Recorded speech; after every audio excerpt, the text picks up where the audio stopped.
আসসালামু আলাইকুম।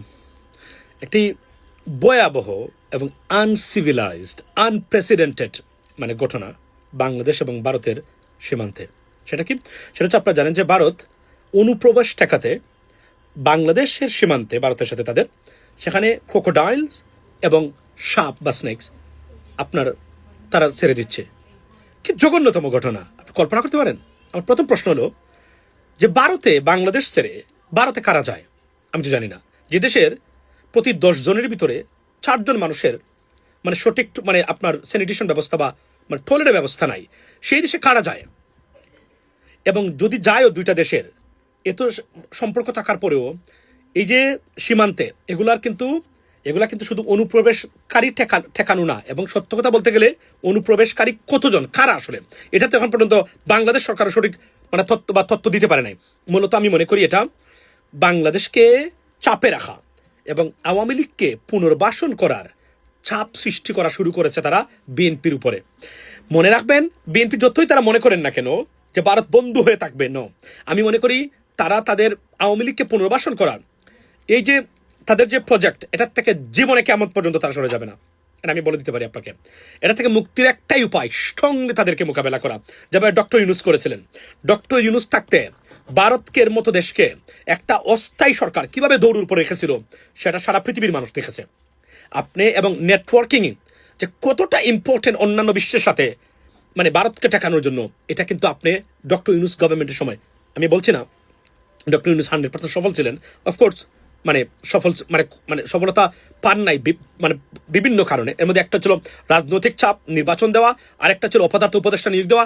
এগুলা কিন্তু ওনার ভুল হয়েছে, কারণ উনি তার নিজের কর্মী, নিজের আপনার এনজিও কর্মী, এদের দ্বারা রাষ্ট্র পরিচালনা করার চেষ্টা করেছেন। কমপ্লিটলি মানুষ কথা বলে নাই, কমপ্লিটলি মিস্টেক ছিল, যে কারণে আমরা সম্পূর্ণ জুলাই বিপ্লব সফল হয় নাই, পরবর্তী বিপ্লব যেটা সুশাসনের ক্ষেত্রে।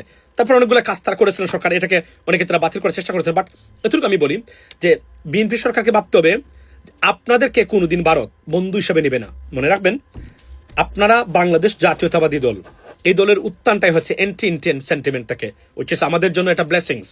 বাংলাদেশের মানুষের বাংলাদেশি জাতীয়তাবাদের যে যে যে উদ্ভাবক যিনি শহীদ প্রেসিডেন্ট জার্মান, উনাকে সারা জীবন কৃতজ্ঞ থাকা দরকার এই কারণে ওনার প্রতি। এবং এটা বাংলাদেশকে সেগ্রিগেট করেছে বা সেপারেট করেছে তাদের যে আনুগত্যবাদ থেকে। এটা তারা কোনোদিন মেনে নেয় নাই, যে কারণে ওনাকে তারা হত্যা করিয়েছে। এখন বিএনপি সরকার, এখন বিএনপিতে তারা বিপদে পড়ে, বিএনপির প্রধানমন্ত্রী তারেক রহমান সাহেবের প্রতি তারা মায়া দেখায়, কিন্তু মূলত তারা ভুলে যায় নাই, তারা ভুলবে না কখনো যে এই সরকার আমাদের সরকার না। এই সরকার কখনোই ভারতীয় আধিপত্যবাদকে মেনে নেবে না বাংলাদেশে। যদিও তারা দেখায়, লোক দেখানো দু একজন দালাল থাকতে পারেন, কিন্তু বিএনপি ইটসেলফ ভারতের আধিপত্যবাদের কাছে নথি স্বীকার করবে না ডাইরেক্টলি, এটা গ্যারান্টি। এটা এই দল এভাবে তৈরি হয় নাই। বাই দ্য ওয়ে, এই যে এটা শুরু করেছে জঘন্যতম অপরাধ। এবং আপনারা দেখেছেন একটু আগে, আজকে একটা রিপোর্ট দেখলাম, সেটা কি? সেটা হচ্ছে যে বাংলাদেশের পঞ্চগড়ে কেরোসিনের খনি, যেটা এরশাদ সাহেব আবিষ্কার করেছিলেন বা এটা ওপেন করার চেষ্টা করেছিলেন, সেটা সিলগালা করে দিয়েছিল ভারত জোর করে। এবং যেখানে হাজার হাজার কোটি টাকার সম্পদ মাটির নিচে, যা তারা একই জায়গা থেকে দূর থেকে তারা নিয়ে যাচ্ছে, বাংলাদেশের সম্পদ তাদের ভূমি ব্যবহার করে।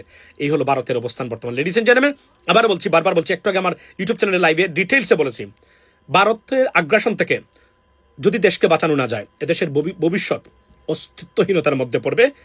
এবং ভারত এমনই সরকার চায়, যে সরকার যাদের কোনো নেটওয়ার্ক নাই বিশ্বে।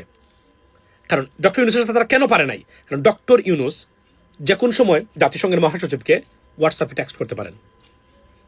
That is a bottom line. পৃথিবীর এমন কোনো রাষ্ট্রপ্রধান নাই যাকে সে টেক্সট করতে পারে নাই। এই তার নেটওয়ার্কিং এর কারণে এই 10-12 জন মানুষ নিয়ে অস্থায়ী একটা রাষ্ট্র সরকার এক ধরনের বিপদগ্রস্ত অবস্থার মধ্যে পাওয়া, কিছুই করতে পারে নাই। ভারতকে দৌড়ের উপরে রেখেছিল তারা, কোনো কিছু করতে পারে নাই। মিডিয়া সন্ত্রাস থেকে শুরু করে সব কিছু দিও। আমরা যদি এটা বলে যাই, এটা করতে ব্যর্থ হই, বাংলাদেশের ভবিষ্যৎ, এবং এটার জন্য বাংলাদেশ সরকার কঠোর পদক্ষেপ, কঠোর প্রতিবাদ করা দরকার। এটা একটা ডেঞ্জারাস এবং এর চেয়ে বড় অপরাধ এবং এর চেয়ে বড় ডিসকাস্টিং ম্যাটার হতেই পারে না। বাংলাদেশকে ছোট করে দেখানো যে অনুপ্রবেশকারী ভারতে যায়। ভারতে কারা যায় আমি জানি না কারা ভারতে যায়। তার টয়লেটের গ্যারান্টি যেখানে নাই, সেখানে সে যাবে কেন? That's the this is like disgusting. কারা যায়, কি কেন যাবে ভারতে? এটা আমি বুঝলাম না, বাংলাদেশ থেকে কেন যায়? তো এই আমি বলছি, এটা মূলত হলো বাংলাদেশকে, এই সরকারকে চাপে ফেলা এই সরকারের বিরুদ্ধে ষড়যন্ত্র শুরু এখান থেকেই বলে আমি মনে করি। ভালো থাকবেন, আওয়াজ তুলুন, গর্জে উঠুন, বাংলাদেশ রক্ষা করুন, আপনাদের স্বাধীনতা এবং সার্বভৌমত্ব এবং এই বাংলাদেশে অবস্থিত সকল ভারতীয় দালালদেরকে না বলুন।